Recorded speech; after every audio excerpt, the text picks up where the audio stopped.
Pessoal, iniciamos agora a radioatividade, que é um conteúdo comum às disciplinas de Química e Física, com enfoques ligeiramente diferentes. A abordagem que se dá na Física difere um pouco daquela abordagem que se dá na disciplina de Química.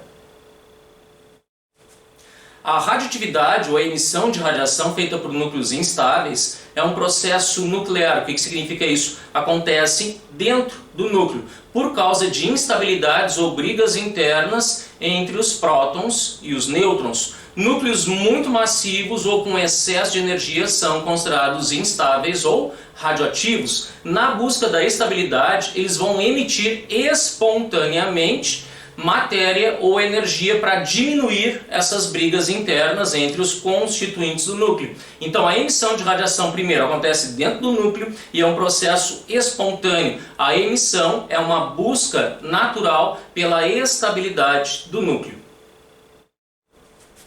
Os núcleos instáveis são aqueles que contêm muitos prótons e muitos nêutrons, ou seja, eles têm brigas internas que geram instabilidades e na busca da estabilidade eles vão emitir radioatividade, partículas materiais ou energia. Os núcleos pequenos eles tendem a ser estáveis, ou seja, não emitem radiação. Quais são os três tipos de radioatividade ou de radiação que os núcleos instáveis emitem? Digamos que nós tenhamos aqui um núcleo qualquer de algum elemento radioativo. Esse núcleo, portanto, é instável. Ele pode emitir partícula alfa. O que é a partícula alfa? É um núcleo de hélio, ou seja, 2 prótons e 2 nêutrons. Ele também pode emitir, notem que os núcleos eles têm prótons e nêutrons. É estranho o mundo nuclear, mas um núcleo pode emitir um elétron ou pósitron. Ou seja, o pósitron é uma partícula exatamente igual ao elétron, só que com carga positiva. Então podem sair pedaços do núcleo, prótons e nêutrons, uma partícula alfa, que é o núcleo de hélio, pode sair um elétron, e essas são as emissões materiais, são emissões de partículas feitas pelos núcleos instáveis. Mas também pode sair por energia sem massa, ou seja, a energia eletromagnética através de fótons de raio gama. Então essas são as três emissões radioativas que um núcleo instável pode emitir. Notem, partícula alfa, núcleo de hélio, o beta, que é um elétron ou pósitron, muito mais comum um elétron. Se a questão não disser nada, considerem que é um elétron. Se for um pósitron, vai ficar claro na questão. E pode ser um fóton ou pura energia. Então as emissões materiais de radioatividade são as emissões alfa e beta, são partículas com massa, e a emissão de pura energia é a emissão gama. Notem que o fóton não tem nem carga nem massa. Vamos falar agora das interações nucleares. O que são interações nucleares? São as forças entre os constituintes do núcleo, são as forças existentes entre os elementos do núcleo atômico, que são prótons e nêutrons. Que tipos de forças acontecem entre esses elementos? Nós temos, claro, a força gravitacional, que é uma força atrativa, próton-próton, próton-nêutron, nêutron-nêutron. A gente sabe que todas as massas do universo se atraem gravitacionalmente. Nós temos a força, como há cargas, aqui notem aqui um núcleo estável, há cargas elétricas dos prótons, a força elétrica ela vai ser repulsiva, próton-próton. Só que há um detalhe interessante aqui, notem que a força elétrica ela é bem mais forte que a força gravitacional atrativa. Então essa repulsão elétrica entre esses dois prótons tenderia a fazer o que? Despedaçar o núcleo. Por que ele se mantém coeso? Para que o núcleo não se despedace por causa da repulsão fortíssima elétrica, deve haver uma outra interação, outro tipo de força que junta esses constituintes, prótons e nêutrons, e esta força tem que ser bem mais intensa, mas muito mais forte que a força elétrica repulsiva. Esta é a chamada força nuclear,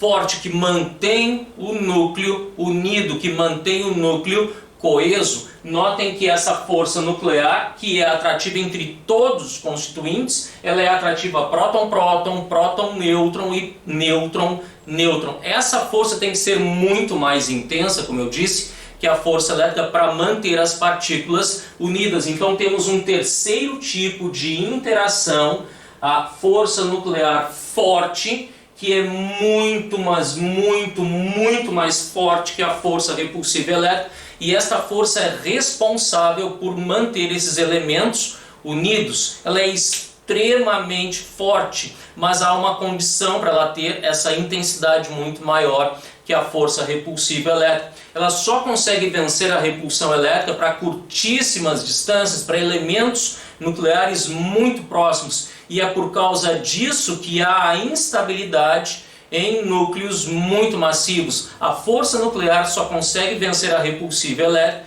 para curtíssimas distâncias.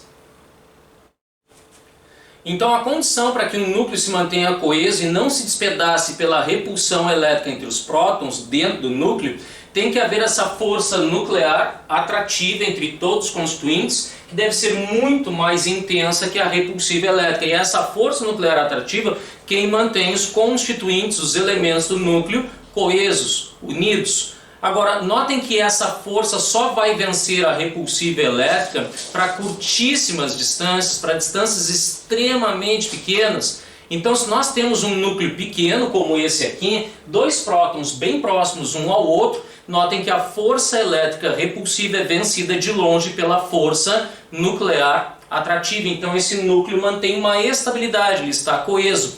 O problema acontece em núcleos muito massivos. Para os padrões atômicos, nesse núcleo, por exemplo, esses dois prótons já estão muito distantes um do outro para que a força nuclear vença a repulsiva elétrica. Então, uma instabilidade, e esse núcleo vai ter que se livrar dessa briga interna por causa do desequilíbrio entre a nuclear e a elétrica. Ele tende aqui a se desfazer e, portanto, ele vai emitir radioatividade alfa, beta ou gama para se rearranjar em termos de energia ou posicionamento ou número de partículas para que se torne menos instável.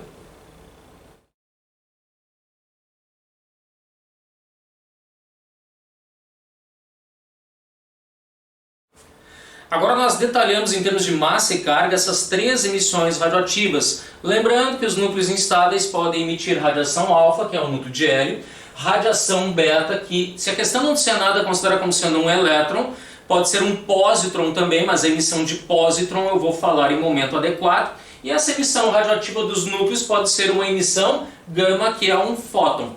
As emissões com massa são as emissões alfa e beta. Lembrem que o fóton não possui massa. Então agora nós caracterizamos essas propriedades dessas três emissões. Digamos que aqui eu tenho um núcleo emissor alfa. Então as instabilidades internas fazem com que ele emita uma partícula alfa, que é um núcleo de hélio, constituído, portanto, de dois prótons e dois nêutrons. Qual é a carga dessa partícula? Notem que nós podemos quantificar a carga como sendo duas unidades de cargas elementares, são dois prótons. Lembrem que a carga elementar 1,6 vezes 10 na menos 19 coulombs. Então há duas cargas elementares através dos dois prótons constituindo o núcleo de hélio. Notem que a massa é 4 unidades de massa atômica, então o nêutron e o próton, cada um deles tem uma unidade de massa atômica de massa, chamado 1UMA. Então esse núcleo de hélio, partícula alfa, tem 4 unidades de massa atômica. E um detalhe importante, notem que quando o átomo emite a emissão alfa, ele vai recuar por conservação da quantidade de movimento ou lei da ação e reação. Então dispara o alfa para frente, o átomo recua para trás, como o disparo de uma arma no mundo material que nós conhecemos. Então no mundo quântico também acontece o recuo do átomo ao disparar alguma emissão radioativa. Então nós podemos colocar números aqui. Eu posso colocar 4 de massa e mais 2 de carga, onde esse 2 significa, como eu disse, duas cargas elementares, as cargas dos dois prótons. Passamos agora à emissão beta. Lembrem, a emissão beta, se a questão não disser nada, é uma emissão de elétron. Então digamos que eu tenho um núcleo instável, emissor beta. Quando ele emite a partícula beta para frente, ele recua para trás. O mesmo que acontece com a emissão alfa. Agora notem que a partícula beta, sendo um elétron, a massa não é zero, é 0 unidades de massa atômica. Lembrem que o elétron é uma partícula massiva, ele tem uma carga menos E, ou seja, uma carga elementar negativa, então nós colocamos coeficientes aqui 0. Cuidado, deixa eu insistir numa coisa. A massa do elétron não é zero, mas a massa do elétron é tão menor que a massa do próton e do nêutron, quase 2000 vezes menor, portanto, em unidade de massa atômica, essa massa do elétron é desprezível. Nós consideramos que quando o núcleo emite uma partícula beta, esse núcleo não perde massa, de tão menor que é a massa da partícula beta em relação ao núcleo como um todo. Então, 0 unidades de massa atômica e menos uma carga elementar. Esses são os coeficientes de valor de massa, em unidade de massa atômica, e carga elementar do elétron. Notem que a massa do elétron é 9 vezes 10 na menos 31 kg. Não tem que saber esse valor de cor, claro, mas tem que saber que o elétron tem massa, é uma partícula material. E essa massa do elétron é muito menor que a massa do próton, por isso que nós consideramos em unidades de massa atômica igual a zero. Então a última emissão radioativa é a emissão gama. Aqui nós temos um fóton. O núcleo instável ele pode se livrar de energias por causa dos posicionamentos dos prótons e nêutrons no núcleo. Quando eles se reordenam lá dentro, fazendo transições internas ao núcleo, eles vão emitir excesso de energia na forma de fóton de raio gama. Notem que o núcleo também recua, o átomo vai recuar na emissão gama, mesmo que o fóton não tenha massa. A gente sabe que o fóton tem massa igual a zero, carga elétrica igual a zero também. Há um recuo do átomo por causa da dualidade onda-partícula. Lembrem que o fóton, mesmo não possuindo massa, ele tem quantidade de movimento. Então o átomo vai recuar ao disparar a partícula gama, mesmo que ela não tenha massa, porque ela tem quantidade de movimento. Há uma conservação da quantidade de movimento do sistema átomo mais a emissão radioativa gama. Então notem que a partícula gama colocamos coeficientes 0 de massa e 0 de carga. Ela é pura energia eletromagnética. Sobre o poder de penetração dessas três emissões, alfa, beta e gama, nos meios materiais sólidos, este poder de penetração aumenta de alfa para beta e para gama. Notem que a partícula mais penetrante na matéria é a partícula gama, justamente porque não tem nem massa nem carga. Então a partícula gama só é freada por uma lâmina de certa espessura de chumbo. Já a partícula beta ela é freada numa lâmina de alumínio e atravessa determinados materiais sólidos. A partícula alfa, por ter muita massa para os padrões atômicos, notem que ela é freada já numa folha de papel. Então o poder de penetração em meios materiais sólidos aumenta de alfa para beta e para gama. A gama é a mais penetrante em sólidos.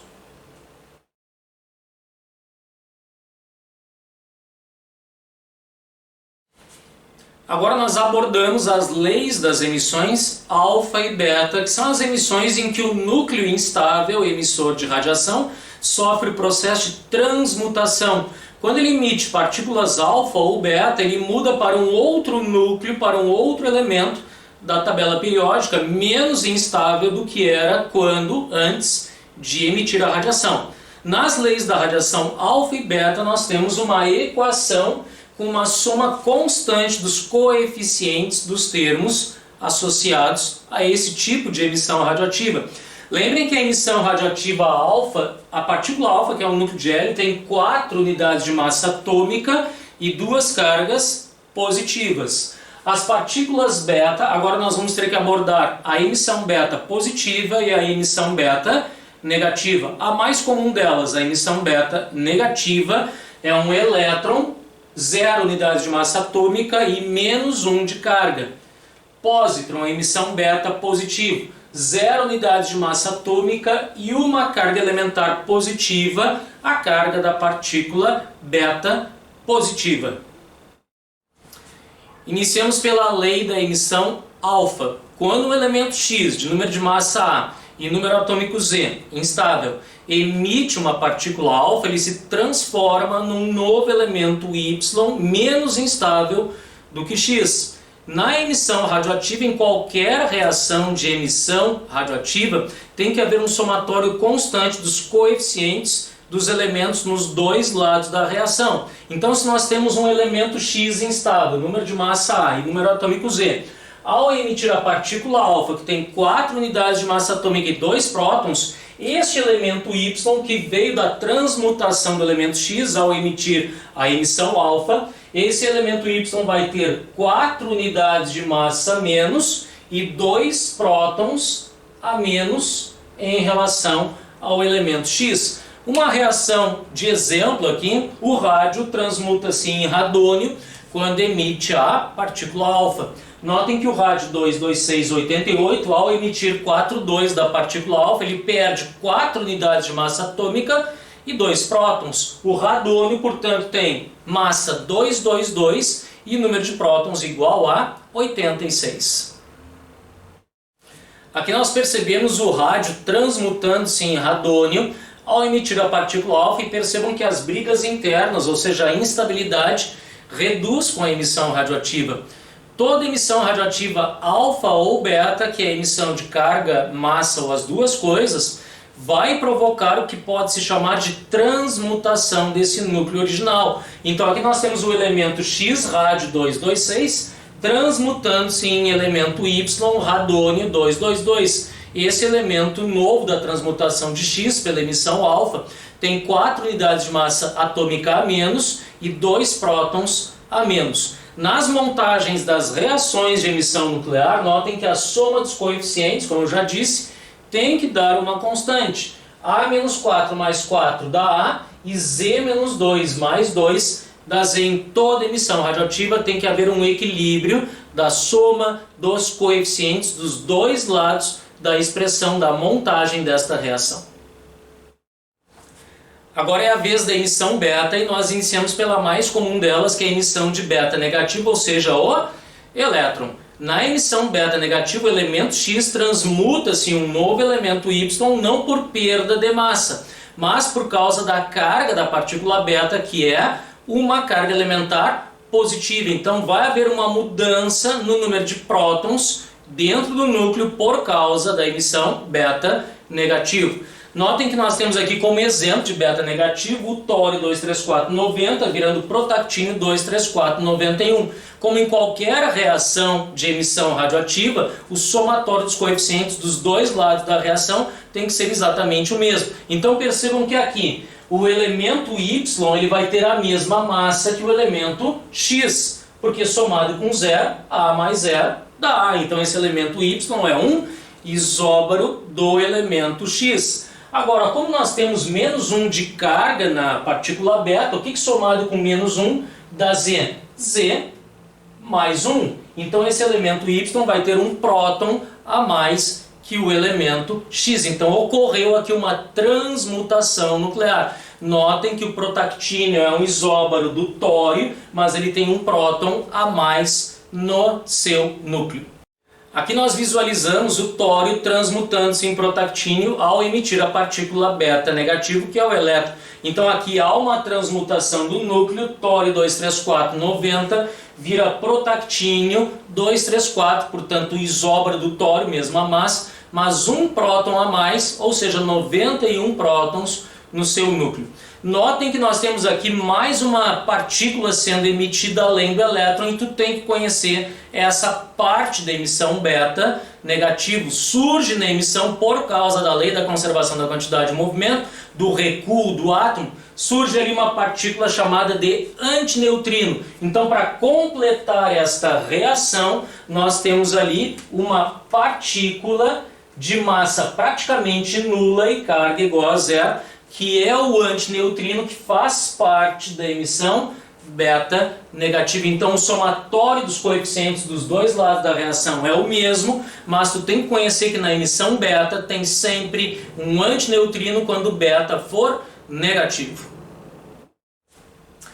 Uma pergunta interessante sobre a emissão beta negativa: de onde é que vem esse próton a mais que surgiu no núcleo? Sim, porque o protactínio tem 91 prótons, enquanto o tório, o elemento original do decaimento, tem 90 prótons. Esse próton que surge a mais, deixa eu contar uma verdade para vocês: nêutrons podem se transformar em prótons e vice-versa. O que acontece na emissão beta negativa, ou seja, quando o núcleo emite um elétron mais o antineutrino, é porque um nêutron, na realidade, ele se transformou em um próton. Então esse próton que surge a mais foi uma transformação de um nêutron que, através de uma mudança dos seus quarks, pela instabilidade do núcleo, ele acaba emitindo um elétron mais um antineutrino, e nesse processo o nêutron se transforma em próton. Daí vem o próton que surge a mais no núcleo.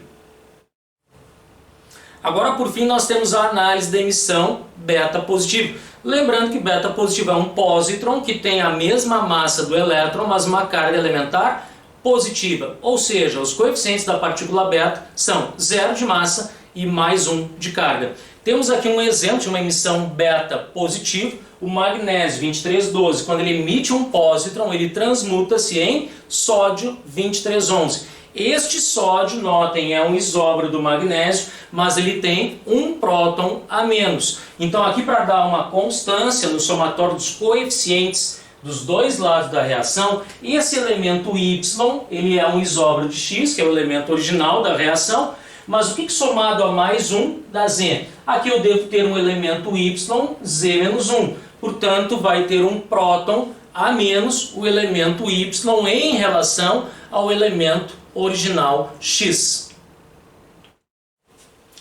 Ao visualizar a emissão beta positivo do magnésio transmutando-se em sódio a emitir o pósitron, nós percebemos que há alguém a mais nessa emissão, assim como havia lá na emissão do elétron, a emissão beta negativa, um companheiro dessa emissão que está sempre junto, que é o antineutrino pela lei da conservação da quantidade de movimento do sistema. Aqui na emissão beta positivo também vai aparecer a emissão junto com o pósitron de um neutrino, que é uma subpartícula que tem que acompanhar o neutrino pela mesma razão da emissão beta negativa, a conservação da quantidade de movimento do sistema. Então, se lá na emissão beta negativo tinha um antineutrino, nós temos aqui acompanhando a emissão beta positiva, a emissão do pósitron, o neutrino de massa praticamente igual a zero e carga igual a zero. Então, se na emissão do beta negativo tinha um antineutrino, na emissão do beta positivo nós temos o neutrino. A mesma pergunta que eu fiz lá para a emissão beta negativa, como é que surge um próton a mais? Olha, um nêutron vira um próton por causa de transformações dos quarks dentro desse nêutron. Detalhes que vocês não têm que conhecer.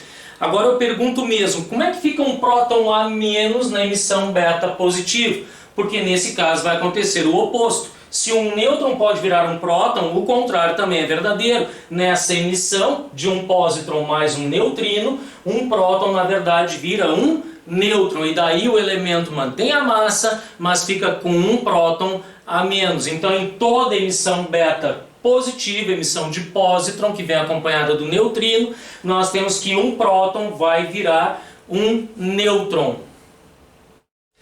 Então, em resumo, são essas as leis das emissões radioativas. Um elemento X radioativo, emissor alfa, ao emitir o núcleo de hélio, partícula alfa, 4,2, ele transforma-se em um elemento com 4 unidades de massa a menos e 2 prótons a menos no núcleo. O elemento X radioativo, emissor beta negativo, ao emitir o elétron, que é a partícula beta negativa, ele transforma-se em um elemento isóbaro de X, mesmo número de massa, mas um próton a mais. Há aqui também a emissão de um antineutrino de massa desprezível e carga igual a zero. O elemento X radioativo, emissor beta positivo, pósitron, o pósitron 0 mais 1. Nesse caso, o elemento X vai transmutar-se em um novo elemento Y, também isóbaro, como na emissão beta negativo, mas com um próton a menos no núcleo. E nesse caso, há a emissão de um neutrino, massa praticamente zero, e carga igual a zero. Um elemento emissor gama, só para constar a emissão gama, tá? O elemento não vai mudar, porque ele emite apenas energia eletromagnética num reajuste das posições dos prótons e nêutrons no núcleo. Emitindo energia ou partícula gama sem massa nem carga, o elemento X continua o mesmo. As instabilidades diminuem por emissão de energia eletromagnética na forma de raios gama.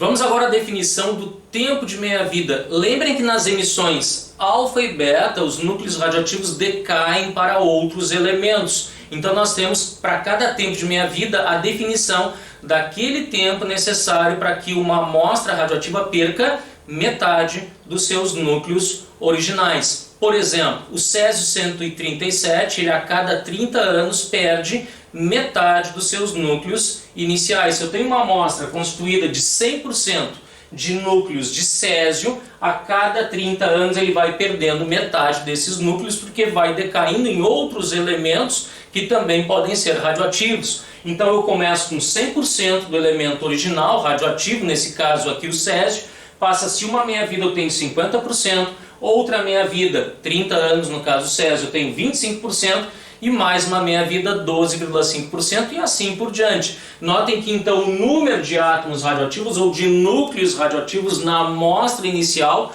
vai se reduzindo pela metade transcorrido cada tempo de meia-vida. Então vai de N para N sobre 2, N sobre 4, N sobre 8 e assim por diante. Então esse tempo só depende do elemento radioativo.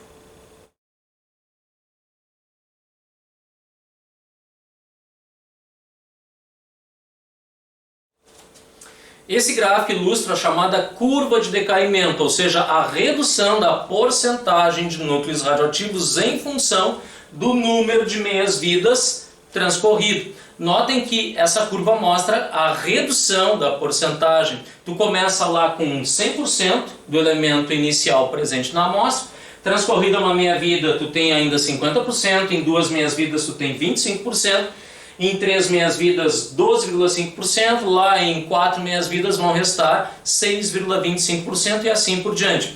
Cuidado se a pergunta da questão se refere àquilo que já se desintegrou ou os núcleos restantes na amostra. Então, por exemplo, transcorridas 3 meias-vidas, restam 12,5%, mas já se desintegraram 87,5%.